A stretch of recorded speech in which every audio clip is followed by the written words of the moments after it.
Oui, bonjour tout le monde. Donc, mon intervention abordera trois points. Premier point, je vais décrire les plans de relance qui sont notamment proposés en Iran, hein. Donc, je vais décrire les différents éléments de ces plans de relance.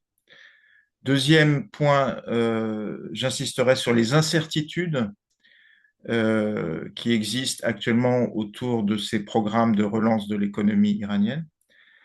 Et troisième point, je mettrai en avant quelques points qui, à mon avis, devraient faire partie d'une politique de relance de l'économie iranienne. Alors, le premier point, j'ai donc, à la lecture de la presse économique iranienne ou même de la presse iranienne, j'ai noté un plan de relance qui revenait souvent, notamment dans le quotidien très proche du milieu des affaires, Donia Ertesad.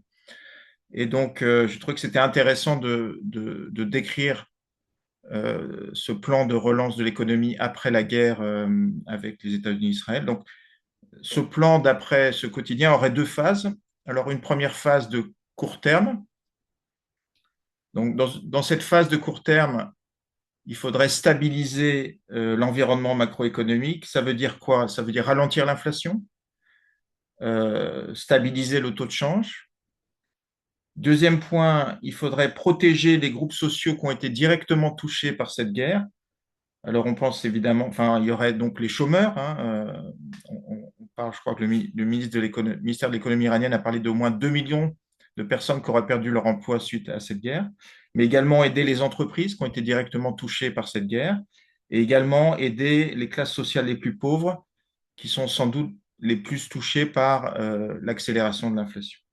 Et le troisième point de ce plan à court terme, ce serait la réouverture d'Internet.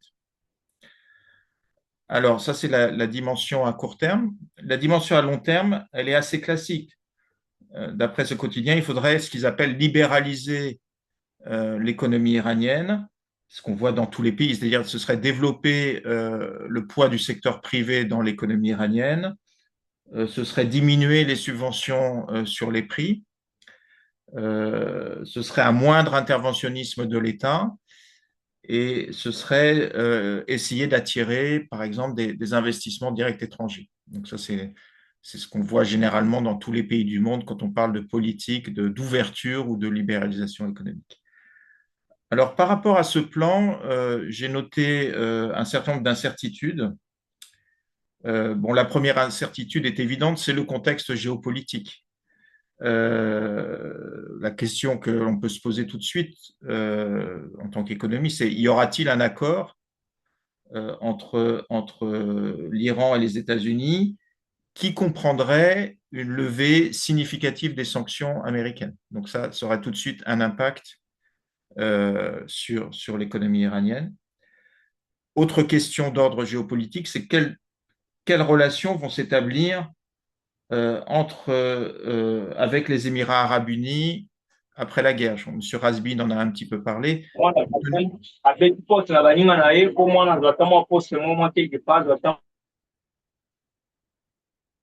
Ah, excusez-moi. Continuez, s'il vous plaît, Ah, d'accord, monsieur le ok. docteur. D'accord. Ah oui. Donc, compte tenu de l'importance des Émirats arabes unis dans le commerce extérieur iranien, il est évident que le futur des relations entre les Émirats arabes unis et l'Iran aura un impact sur la situation économique iranienne. La deuxième incertitude, c'est le contexte politique en Iran. Je m'explique.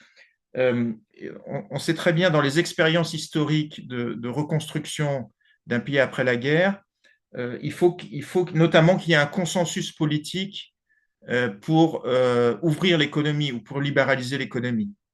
Et donc la question qu'on peut se poser, c'est est-ce que ce consensus politique interviendra en Iran? Alors, je n'ai pas la réponse. Certains pourraient dire oui, il y aura un consensus politique pour ouvrir l'économie parce que bon, il y a quand même le choc de deux guerres, hein, et on sait que pour n'importe quel pays, un choc de cette dimension-là peut conduire à ce type de consensus politique. On pourrait dire également qu'il y a certains courants du pouvoir en Iran qui sont peut-être d'accord avec ce type de politique économique, comme on pense au président du Parlement ou au président actuel.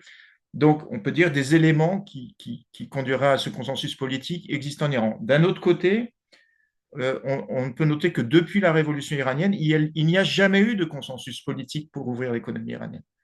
Donc on voit l'incertitude par rapport à cette question. Et troisième type d'incertitude, c'est le programme de stabilisation macroéconomique à court terme que j'ai évoqué. Et le point le plus évident concernant les incertitudes de ce programme de stabilisation macroéconomique euh, concerne l'évolution du déficit budgétaire en Iran. On sait que c'est le déficit budgétaire qui conduit à la création monétaire qui a conduit à cette accélération de l'inflation en Iran. Or, bon, moi j'ai fait des prévisions pendant longtemps en tant qu'économiste. Si j'avais une prévision à faire concernant l'évolution du déficit budgétaire en Iran, je pense qu'il devrait augmenter, puisque a priori les dépenses militaires en Iran en 2026 vont continuer d'augmenter.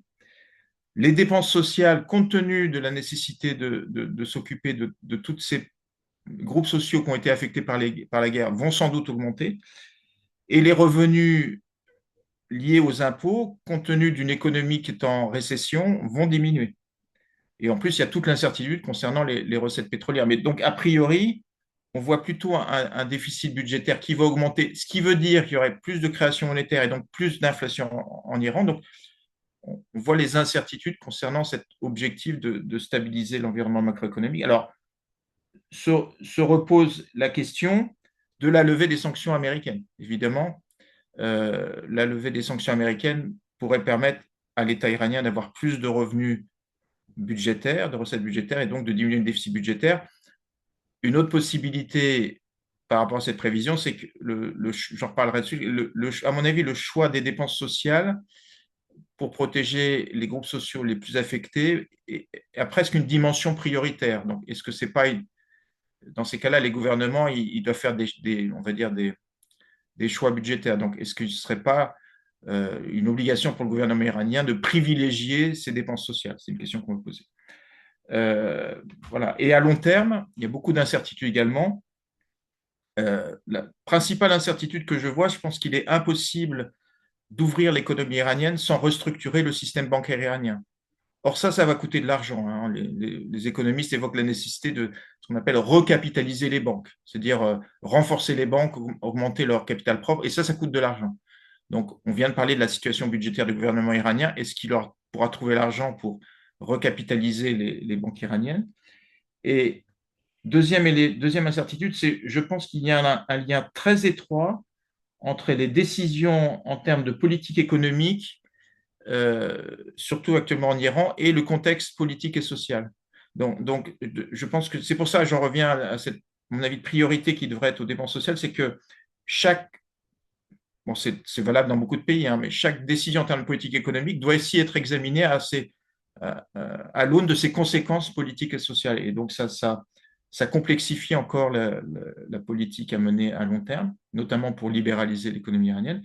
Troisième point, c'est, bon, ça fait un certain nombre d'années que j'étudie l'économie iranienne, j'en suis venu à la conclusion que si on évoque une ouverture complète de l'économie iranienne ou une libéralisation complète de l'économie iranienne, moi je pense que ce n'est pas possible sans une certaine normalisation des relations avec les États-Unis. Donc ça, c'est une autre incertitude.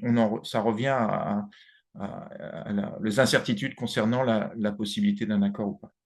Alors, troisième point, c'est les éléments, à mon avis, qui me semblent importants dans toute définition d'une politique de relance économique en Iran.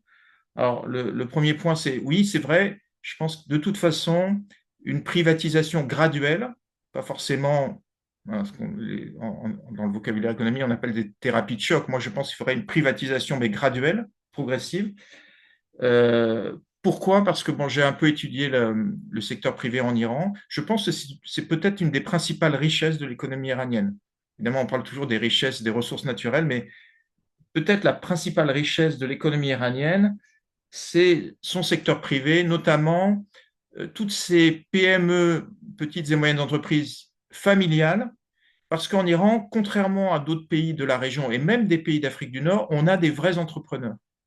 Et donc, je pense que si on avait une politique économique qui leur donne plus de pouvoir, ce serait tout à fait bénéfique pour l'économie iranienne en termes de création d'emplois, en termes de compétitivité, et ça permettrait de réduire le côté, on critique souvent l'économie iranienne comme étant trop marquée par les activités de recherche de rente.